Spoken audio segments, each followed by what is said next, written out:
What's up, athletes and coaches? Welcome to another episode of the Conquer Athlete Podcast, brought to you by the one and only Coach RX Podcast Network.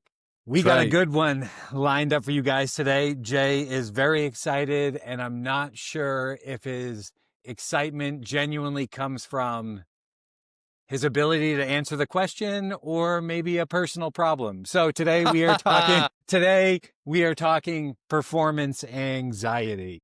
Oh boy. You know what? I got to be careful on the things I say because I was at a baseball tournament with my son's baseball team, and some of the parents like, "Oh, we listen to the podcast, really like it, this and that." And I'm like, man, there's some stories that Ryan and I get into. And I'm like, I don't want them to look at me differently now on the baseball field, I mean, there's just certain things that once they're out there, there's no point holding it back. I know. Ryan, it's been a couple weeks since we blessed this microphone with our podcast.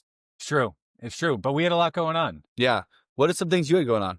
Well, the CrossFit Games, not having a baby. We can talk about that because I'm real passionate about that conversation and that not happening yet. Man, she's due any day, Wednesday, any hour, any moment she's due, right? If we could just get this over with, it would be great. And that may sound insensitive because she's real uncomfortable, but we got to get on with life. Enough being pregnant. I don't think it's insensitive because I feel like she feels the same way. She's like, let's come on out. Let's move on from this. Yeah. Rightfully so. She's put in 9 months of work. She's a much happier person when she can train and isn't lugging around an extra, 15, 20 pounds. Yeah, I know. Crazy story about birthing a child. My friend, is it birthed his own child or pulled his own child out of his wife? God. Dude, that sounds incredibly traumatic. Crazy, right? So his wife was dilated. They went to the hospital. Nothing was really happening. He's telling me the story the other day. They went back home and, normal plan, I go back home. Let's wait to see what happens. Yada. So all of a sudden she wakes up at night, screaming, what? He wakes up. He's like, oh my God, what's the matter? What's the matter? And she's like, it's on. It's happening. And he's like, what? Pulls the covers off, crowning. Crown of the head's coming out right now. No. Yeah. He's like, holy shit. Calls 911, puts him on speakerphone, and it's like, he did it. And I was like, thank God, the baby came out head first, umbilical cord was in the proper position. Yeah. That's so many things. It's scary. It's scary, right? This is way off topic, but our third child, I only ever wanted 2 kids, ever. And when we had boy to girl, I was like, we're done. Right. And then we had Meadow. And after Meadow, I'm like, man, if I had Meadow earlier, I totally want to have 1 or 2 more kids. But I don't think I ever would, no matter how young Joss was, because it's a lot on their bodies. Especially C-section, 3 C-sections, that tearing into the abdominal wall like that. I came in during Meadow and I was more nervous about how Joss was going to respond than anything else. Do you know what I'm saying? Yeah. It is so much trauma in that body. I have not had absolutely insane to me. I haven't had to experience it yet, but I've heard stories about it of guys standing behind the curtain and it just looking like an exorcism because you can't see anything. You can't even look. I'm like, what is even happening right now? It's all right, let's move this fucking organ. Let's move this, small intestines, a shift over here. It's I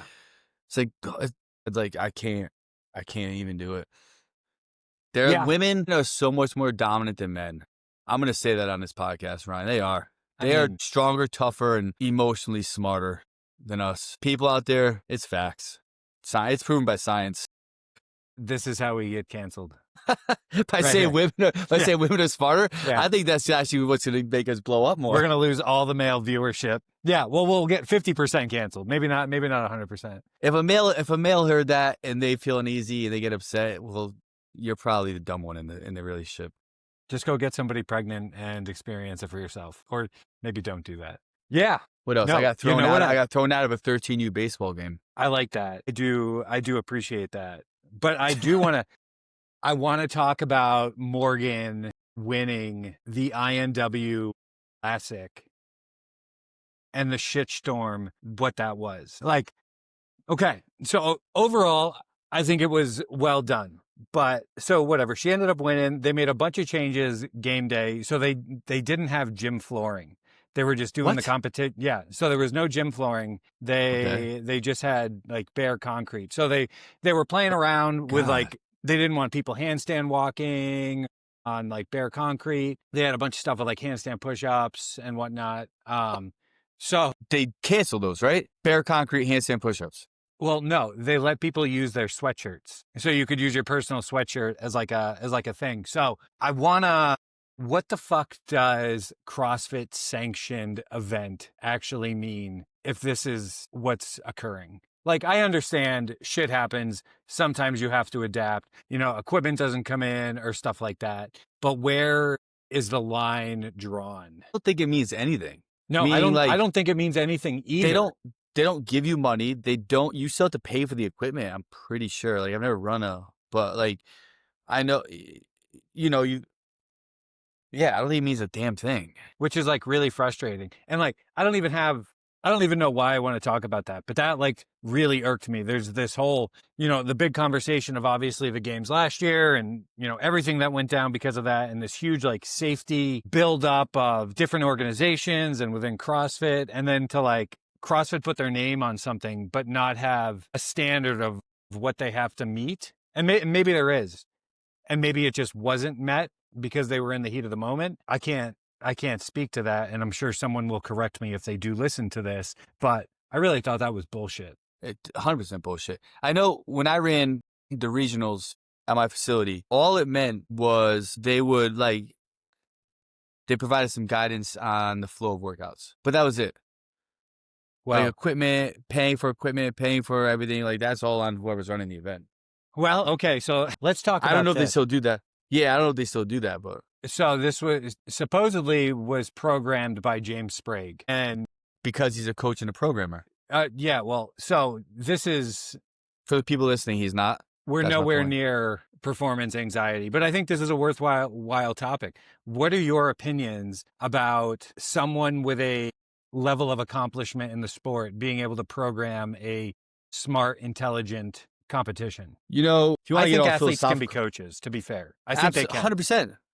They absolutely can. I'm not saying athletes cannot be coaches, but all I'm saying is if you're going to get an outside source to program a competition, then get an outside source that has experience programming and putting together competitions and writing workouts for competitions. More goes into it than just the workout. Obviously, there's some showmanship. We're not going to get away from that, but the flow of it, how you sequence from one workout to the next, what are you trying to test, how are you trying to test it, what the flow of it's going to matter and change, and is it going to allow for people to be optimally effective in what you're trying to do in a dose response. I can go on and on about 10 other things you need to think about when you're programming workout that many people probably don't even think about. They just think about putting stuff together for the sake of putting stuff together. And that might seem cute, but it doesn't lead to being able to find what you're trying to find. Like, are you even trying to test and find something? Well, if you say we're trying to test to find the fitness, okay, well, how do you personally define that? And then what do these people need to do to be able to become that response of what you're trying to find? And then how are you going to sequence the workouts to put them in an optimal position to be 100% max effective to achieve that? Like, doing a max effort lift after something completely tired, it's not going to showcase someone's complete raw strength and power. That's going to be able to show if someone has capacity to lift strength and muscular endurance after fatigue. Now, is that wrong? No. But is that what you're trying to find? Is that define what you're trying to find? Or you're just doing it because CrossFit has done it before in a competition? Like, that is my biggest gripe with lots of these things, where you have to put the thought behind it and then execute on the paper to express the thought in a live setting with people. And if you don't do that, then you're just trying to be cute and fancy, and it's bullshit, and it's not going to prove or show anything except to hang something up on the wall saying, hey, I'll digress. No, I think you're spot on. I think you're seeing this surge of big name companies and big name athletes getting the opportunity to program for these major events. And to your point, I think if you ask them, like, what is the actual stimulus that we're trying to test here, there realistically probably isn't any. And it's just like, what sort of variation can we throw into this to like create some confusion in the athlete? Like, we always see like new movements and stuff pop up, which is like isn't inherently bad. Like, skill, adaptability, or acquisition on the fly is part of the sport, but I don't think we're testing from a stimulus driven standpoint. And I do think there has to be a level of athlete consideration when we are talking about fatigue management. Like, when you see like 3 workouts in a row with heavy squat patterns, like who's putting this stuff together? Like, I mean, I feel like as an athlete, you would even understand that. You would be like, listen, like the last 3 workouts we've squatted or we've done some sort of like tricep dominant pressing movement. How are we not taking that stuff into account? And then all you're doing is losing stimulus because of it. It's just who can You hang know, the longest. it's just negligence. It's negligence. It's like, wanting to fucking be invited to the party, so you're trying to hang out with the cool kids even though you don't fucking like them or don't agree with what they're doing, but you just hang out with them to the party. It makes no fucking sense when it's all said and done. Yeah, I That's a think they're weird more. analogy. I mean, to your point, I think it's more about the party than it is actually about the expression of the exercise. Right, and it's like, but anyways, let me know. Morgan won. She dominated. Yeah, I mean, fuck, Morgan, if you're listening to this, I'm super proud of you. But fuck, you took it down to the wire. Like, she dominated the entire weekend. They gave us a movement list of like, this is everything you can expect, and then decided to throw a floater in with the one exercise we haven't specifically trained in the last like 4 or 5 months because it chronically blows her shoulder. Like heavy dips or like heavy dip volume just blows her shoulder up, and we've just stayed away from it. Yeah. That was the one fucking thing that was not on the list of movements you should be able to do that they threw in and then didn't do ones that were on the list. I'm like, what is the fucking point of delivering a list to the athletes if you're not going to stick to it? I can't even with it. Dude, you know what else? I'm at this point, like I read a quote by Keanu Reeves. I don't know if it's true or not. I don't know if it's made up. I feel like everything's fucking made up now, but the older I get, the more conspiracy theorist I become. But it's like, there's a saying like, I'm at the point in my life where people tell me 1 + 1 = 5. I agree with them, just to not be involved in a dumb conversation. For sure. Right. And it's like, I try to keep that in the back of my mind a lot, but it's like, you see all these things and hear these things in the fitness industry and with influencers. And I'm like, there's so much dumb information out there and so much like false information and so much information that people are saying that they don't know what they're talking about. They're just regurgitating it to get likes and follows, and because that's what some marketing companies tell them to do and how to do it. I'm like, and it's flooded. It's absolutely flooded. And there's equally so a lot of people that don't know how to decipher through the BS. And that's something that I've always talked about, where the problem now isn't getting information. The problem now is being able to decipher between the bullshit and the stuff that's actually sound of what you probably should be doing. And 9 times out of 10, people don't want to do the stuff they should be doing. They want to do the bullshit, right? I was talking to someone the other day. They asked me about how to develop speed, and they were like, we pay for all these speed professionals to get my son faster, and we're always doing this and that. And I'm like, oh, what are you doing? What's this speed professional having them do? And they said like they were having him hold a squat on a Bosu ball and like do a running arm and just pushing their arms back. I'm like, okay, what else do they have them do? They go, oh, not too much more. And I'm like, and I try very hard to not talk trash about trainers or programs, because to me, the easiest thing you can do as a coach is to look at a program and break it apart, because you don't know the full anything context. else besides what you're seeing, right? You don't know the full content, or you don't know the context of what's happening. But I was like, that's the dumbest thing I've ever fucking heard. And they're like, well, what would you do? So then I'm sitting at a baseball game in the dugout, but I like kind of break down the importance of mobility and strength and power and applying force to the ground, and, building up the fascia tendon in the feet and understanding how to bound and skip and hop, apply metrics and arm positioning and arm angles, and without overdoing it, right? I try to keep it simple, like 3 or 4 things. And they looked at me like they've never heard any of that. And I'm like, and I wasn't trying to, and anytime I talk to people, I never try to use big words. Because I feel like when you have to use a big word in a sentence, it means you don't really quite understand what you're saying, or you're trying to make yourself sound smarter than what you really are. So I'm like, all right, how can I break it down to 3 basic foundational things that you should be thinking about to develop speed? And how can I say it in a way that you're going to understand? And that's what I always try to do. And even at that point, they're looking at me like I had no idea what I was talking about. Right? And I was saying from a very basic, simplistic level, I'm like, and you pay for all these speed professionals. I'm like, what the fuck are these people doing? Like, and talking to you about? Like, it just amazes me. It amazes me in this industry. We're at this point where I feel like we're at this stage in the industry where there's so much glitz and glamour and this social media life and social media portrayal of what people are doing and how they're doing it. And everything's like fake and made up or regurgitated to make it seem like they know what they're talking about and they have no idea. And there's like falsification of information and application, and the people just like, I don't fucking know. I'm just going to go keep this doing thing. what I'm doing for the last 20 years. It's like flooded with, I'm like, it drives me crazy sometimes. Speed's an interesting one. You know, there's nothing better than watching somebody sign up their like 7-year-old for a speed program and like Yeah. crazy money. Like there's people Crazy charging money. crazy money. I worked. Play sports. Play tag. There you go. Learn how to fucking sprint, run, dodge, pivot, fade, elude. I had somebody rent space at my gym in San Diego, and we were right next to a very, very elite level volleyball school. And so they sent all sorts of people to D1 schools. And we had a guy that, I mean, you're talking like teenagers, you know, young, late teenagers. Mm-hmm. Every week was like counter movement jumps. Like that's all we were doing depth jobs. That's all they were doing was jumping and then going to practice and just jumping. Like maximal amounts of volume of jumping. And then very few of them got better. And you just like, you look at them do a split squat and they're like Bambi doing a split squat. And it's like, bro, they don't need more jumps. Yeah. Like they're doing plenty of jumping. Okay. Yeah. Let's talk about performance anxiety outside of the bedroom. Man, I like how you did that. I've had that one lined up for probably 8 minutes. I actually have some stories I would like to go into. I just don't know if I can, Rye. I don't know if I'm across that level right now, but I got some, that'll be on the second. That'll be on. Bro, have you guys passed the 20-year mark? Married? No. Yeah, I'm not talking about with Josh and I'm just talking about like, you know, before Josh. I got some funny stories, but I feel like I just like can't. Because now that I know that parents are listening to this on my son's baseball team, like some of these things I got to curb for just, I don't know, another time. Listen, if you're gonna go down your experience in the 80s. In the 80s, doing how old do you think I am?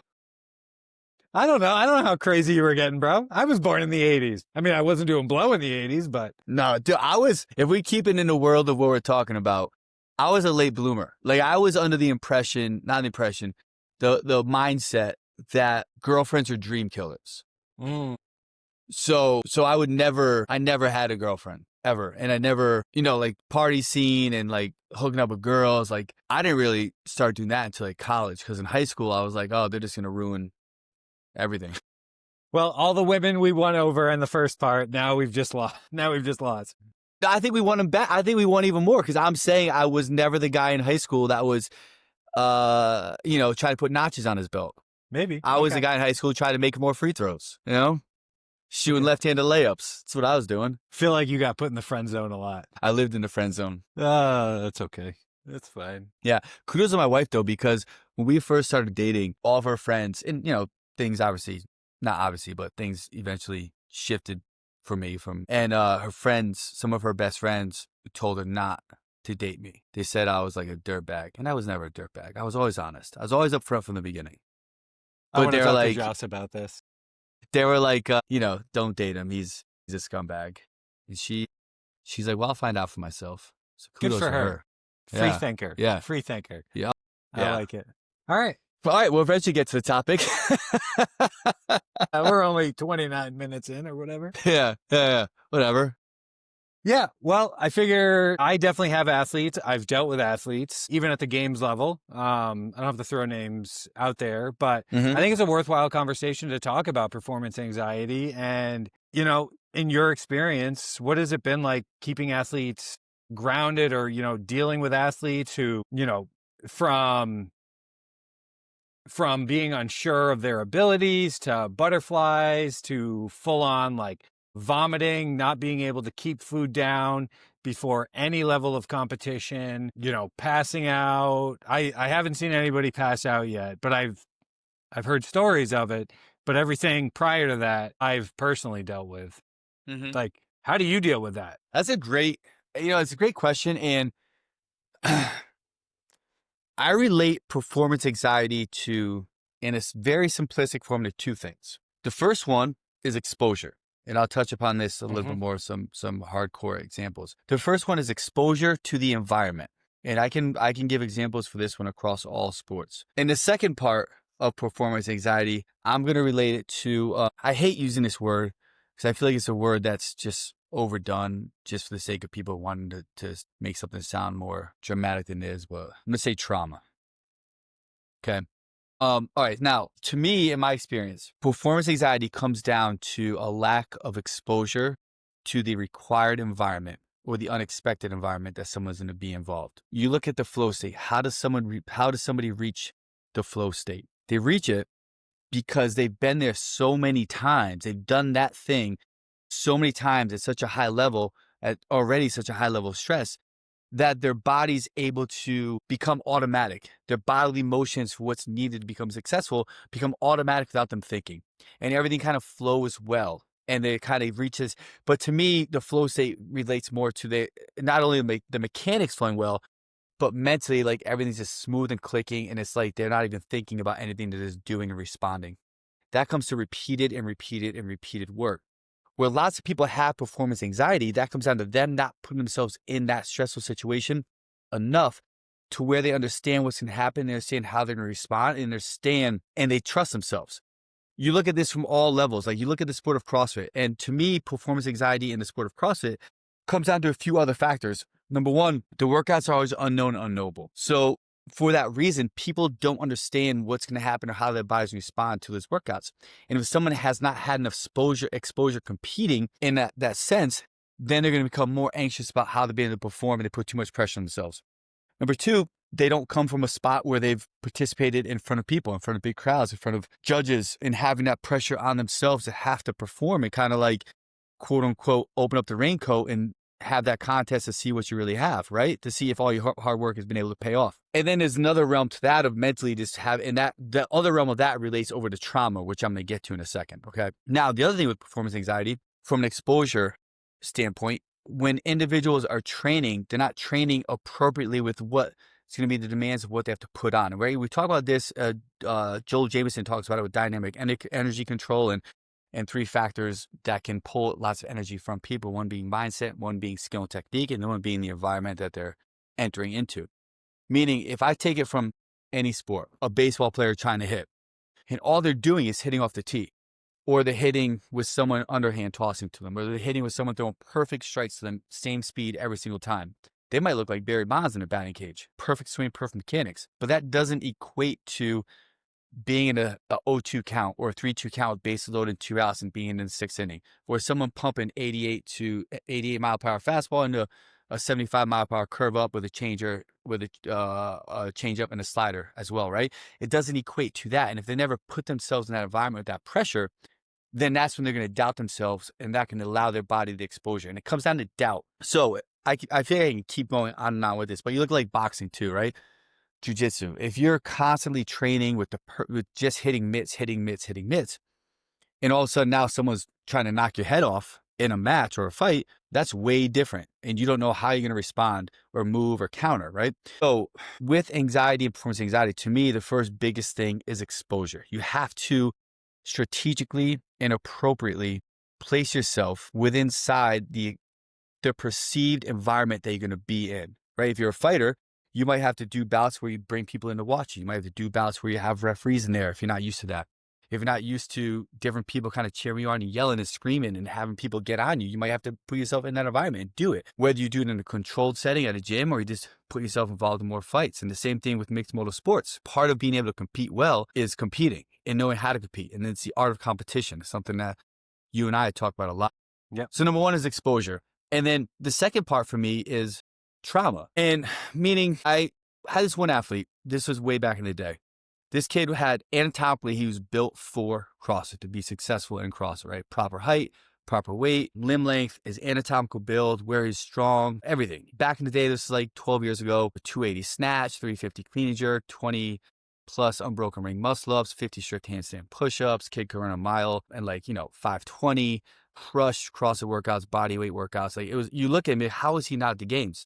And he always had this, and before he got into CrossFit, he was a high level golfer of all things. Like you never think if you looked at his build. But his father put a lot of pressure on him for golf. And then he would always do well and then bomb out, do well and then bomb out. And his father would always respond to him in a way that I didn't really get into with him. And I only know this because one time we were talking in my office and I'm like, I finally got him to the games and like in the training, there's lots of this pushback and pushback and pushback. And I'm like, what is going on? I'm like, you've been my athlete for like 4 years. We finally got you. We're like, why is all this pushback happening? Right. And he ends up getting into this long conversation about his relationship with his dad and playing golf. And I'm like, and this is like before I did any like mindset work or trauma work with, Mark England or any other stuff, other things we did. And I'm like, holy fuck, I'm just trying to figure out why he's pushing me back on doing thrusters and fucking burpees. Right. And now we're talking about his dad and the psychological trauma he went through as a younger athlete. And now, I've almost become like that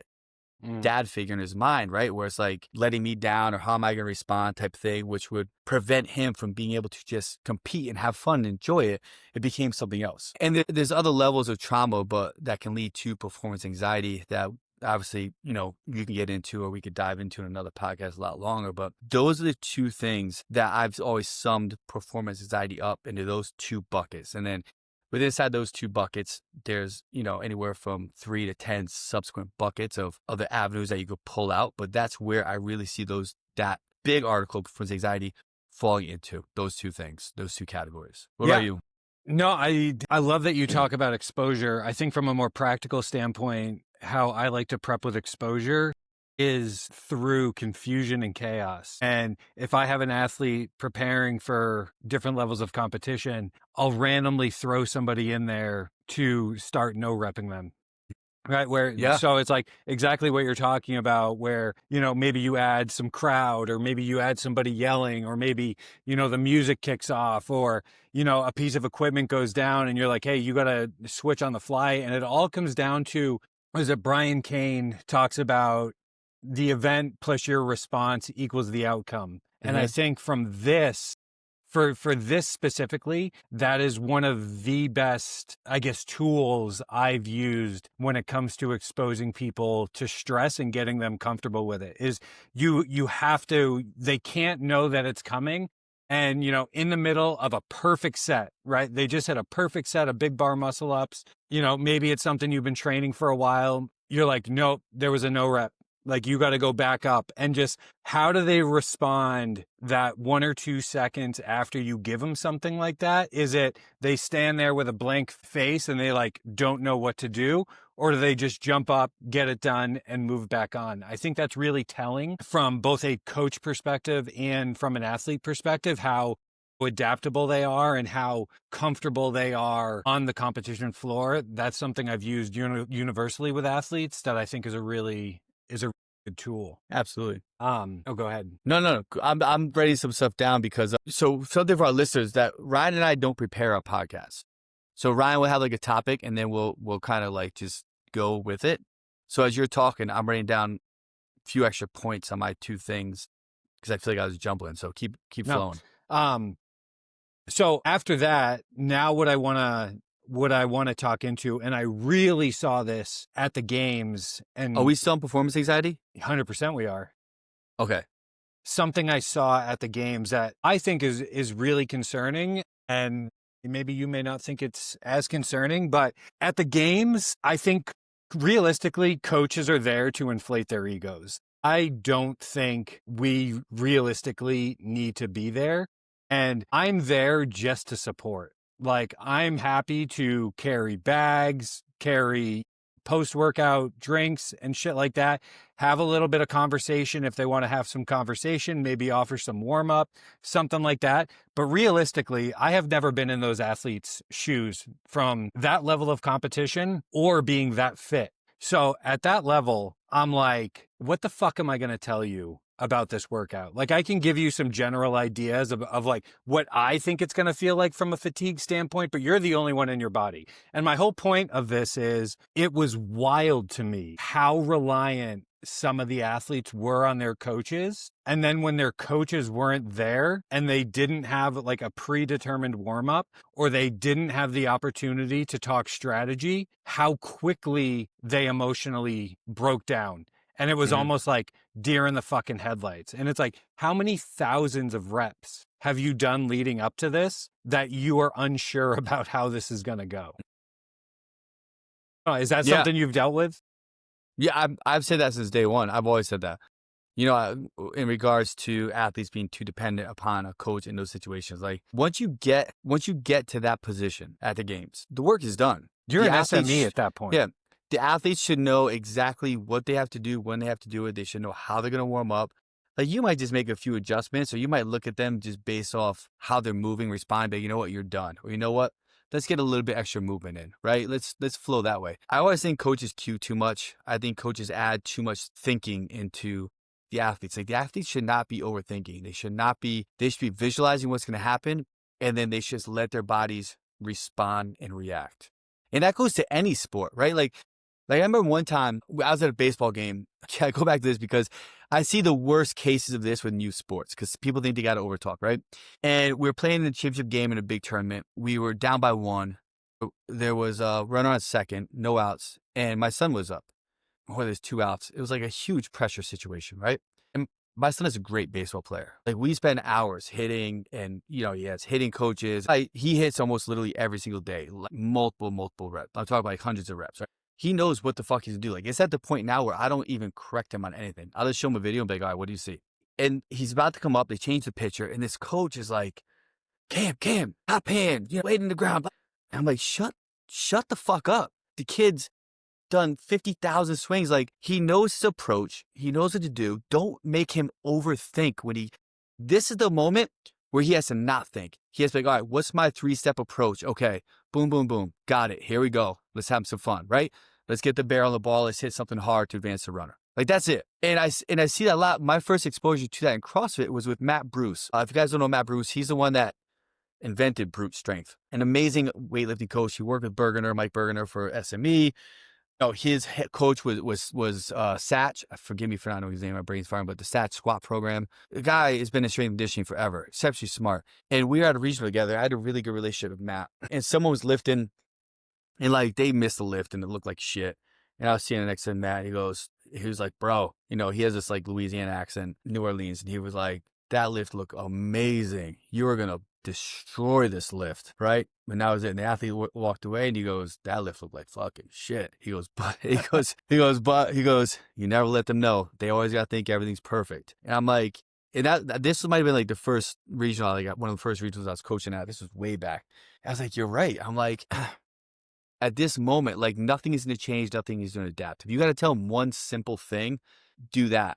But you can't have them thinking more. And I see this at a lot of the games, like Ryan was saying, where coaches are like over coaching, over yelling, over screaming and shouting, like over trying to show themselves out there. And it's like, they can't fucking hear you. The athletes cannot hear you, right? Unless you're like right in front of their face. And even then they could probably barely even see you because it's like a blackout, right? It's like time to perform. It's like Phil Jackson coaching. It's like, he's not sitting there fucking screaming at Jordan and Pippen or Kobe and Shaq what the fuck to do. Is like they know what to do. He's just gonna shut up and let them rock out, right? And I think that's where we want to. And I feel like at that games level, it's not gonna be that way at like a community level with someone who's brand new, but someone at the games who's been doing it for a long time. Like that's kind of what it is, man. It's like they should know exactly what to do, where to go. You're there just to oversee things. You're there to make sure they don't overdo things. You're there to give them guidance if a few things slip through the cracks, but don't think. Let them perform. Like it was really wild this year, like workout area 1, then they had a second workout area, right? Like you kind of had to walk through the arena, and they had a, kind of like a quasi warm up, quasi staging area before they would corral them. And the amount of people getting like reps in, like practicing bar muscle ups in warm up area 2, or talking like real in-depth strategy. I'm like, every one of these fucking people just look confused. Like they're trying, there's like, okay, well, if this doesn't go this way, here's contingency number 1. Well, if that doesn't work, this is contingency number 2. And I'm like, what the fuck are you guys talking? Like, I get you want to have some sort of planning, but at some point you just got to you got to let them fly. You got to let them do the thing. I think, those are, it's important for a coach to understand the athletes that you have. Because, some athletes think too much, and you can't give them multiple plans because then they'll be overthinking everything. Like, and they're going to say, time to go to plan 2. Time to go to plan. And before you know it, they're, 30 seconds behind where they need to be. And then some people don't quite think enough. And then you get out there, you watch them like, what the fuck is this person thinking about? well, they're not thinking about anything. And those people, you have to give a little bit of like structure and guidance to kind of keep on pace. But you got to know who the athlete is and you can't confuse someone and you can't overdo it with stuff, right? And I said that all the time. I used to always say, you got to have a backup plan. Like, what's your plan A and what's your plan B? You know, it's like like Tyson said, everybody's a plan until you get punched in the face. And if you're a fighter, you get punched in the face, you're not thinking what's your backup plan. You're just like, oh, well, let me change and shift and adjust to this now, right? Or, oh, fuck, I caught me slipping. Same I thing when you're mean, working out. It's like, it's something that they got to be like, okay, it's not going as planned. How can I manipulate and adjust to keep myself finishing the best way I can? Like that's as simple as it is, yeah. in my opinion. Yeah, I mean, I agree with that to an extent. Where I think the variability in those sort of plans come into play is you're never testing the entire competition. So you have no idea the compounding effects of fatigue, the emotional demands of having to, how early you have to get there for briefs, or do you have to stay late? Do we have like some new random brief that wasn't on the schedule and now you're like your whole routine is up in the air? How far are you staying in a hotel? Are you staying at the venue? Like whatever. Coaches come up with all these fucking plans, and it's like you have no idea what the actual stress of the event is gonna entail. So it's like, cool, you tested this event in a perfect, controlled scenario inside of your gym, but there's all of this external factor that you physically can't take into account because you don't have the venue, you don't have the anxiety of the competition itself built into that. So it's like your plan may be totally different and blow your athlete up way more than you actually think, or maybe your plan's going to be too slow because they're so jacked up and they're going to hammer down. Yeah, absolutely. And this past year with Tudor, it was interesting for me because Tudor is an engineer. So by trade, he thinks a lot and he thinks deep. But he also has the ability to like just go, just do it. And I remember like it was a power snatch 200-foot shuttle run workout that I think he won. It took like second, right? Yeah. And I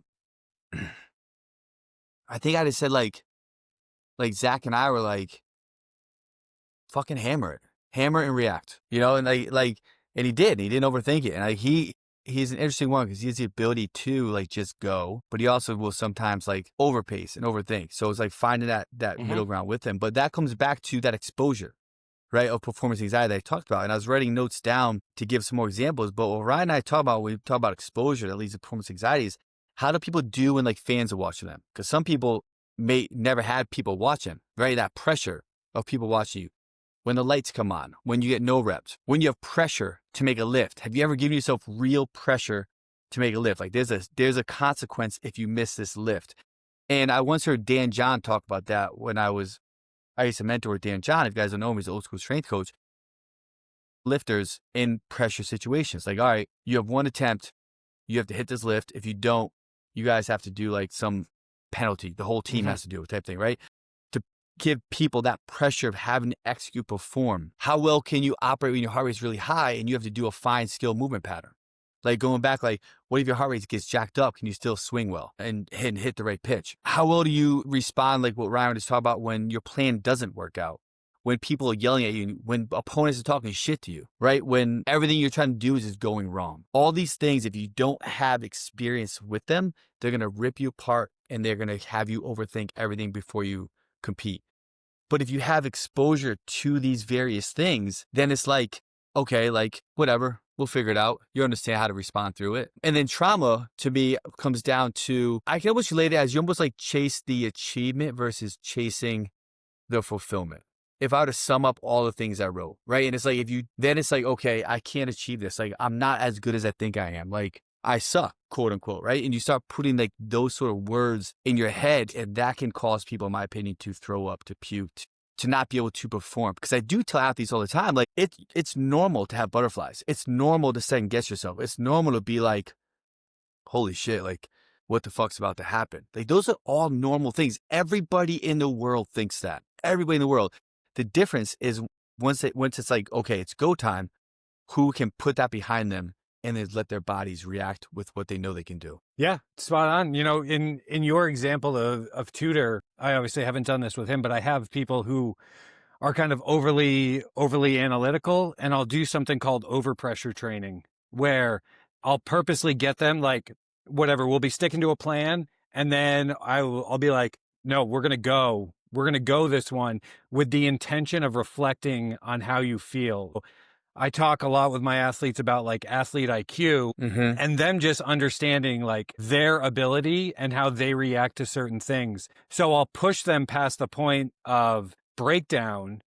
And I'm like, okay, after that, you take a reflection period and you're like, what did you feel? Like, what did you tell yourself? What did you actually feel happening inside of you? And then relate that, like use that as your regulator when you start like pushing the pace in different workouts. And then, you know, okay, I got to gear up, gear down. Cause like you said, without exposure, I think exposure is only 50% of the equation. It's exposure and reflection. Like you got to actually dissect the data. And I guess my kind of closing point in all of this is I don't view it necessarily as anxiety, like butterflies and things like that. It sounds super woo-woo and super hippie, but I do think if you can start to change your mindset from this is anxiety to this is excitement, like I'm excited to, you know, where and how far I've come, those are the breadcrumbs or initial stepping stones to switching your mindset about what you're telling yourself about this feeling. I like that. You should end there. I like it. Yeah. Cool. Well, guys, it took us a little bit to get there, but that was performance anxiety. Yeah. I think we got there. You know what? I thought this was one of our best podcasts. I agree. So make It was sure a good one. subscribe, like, share, send it to the person who has performance anxiety, whether it's in the bedroom or outside. I feel like it could work on multiple planes. So check us out on the Coach RX podcast. And until next week. Hey, if it is in the bedroom, remember, experience and trauma. Foreplay. Massive amounts of foreplay. Listeners out there, if you're an artist, I would love to get a Conquer Athlete podcast shirt made up with Ryan as Gandalf the Grey. If you guys could send that to our DM, we will have a shirt made. You could throw me in somewhere. Maybe I could be like Frodo or something, but no. Definitely like Bilbo Baggins or something. Let me be the elf. Let me be the elf with the bow and arrow. But have Ryan as Gandalf the Grey, and we'll send you a shirt for free. Yeah. You said, dude, you send us that. I'll send you a $25 gift card to the Conquer store. Guys, don't forget, we have our next Conquer Coaches Mentorship starting October 1st. The waitlist is live. What does the waitlist mean? Well, we tap it off at 10 people. So if you're on a waitlist, you have first dibs to enter. Once we hit 10 people with inside of our mentorship, we close it off no matter what. We're not money driven. We are performance driven. We want everybody with inside of our mentorship to learn a lot about it. Well, let's not lie. Everyone's money driven to an extent. So I'm not going to fucking throw some silver cloak at you guys. And if this podcast hasn't sold you on being mentored by us, I don't know what else to do. Fucking seriously. All right. Either way, check us out, Conquer Athlete. Check out the podcast, Conquer the Podcast. Like, subscribe, and share. Conquer Athlete Coaching Mentorship. If you're an athlete or a coach out there and you want personalized programming, then get with our flagship product, which is our individual design program, to get coached by one of the Conquer Athlete coaches, or even Coach Ryan yourself if you're lucky enough. And the Coach RX podcast channel, check it out. Lots of things that happen there. Lots of great coaches give us some great information. Gandalf the Grey, Conquer Athlete podcast shirt. Make it. Later, guys.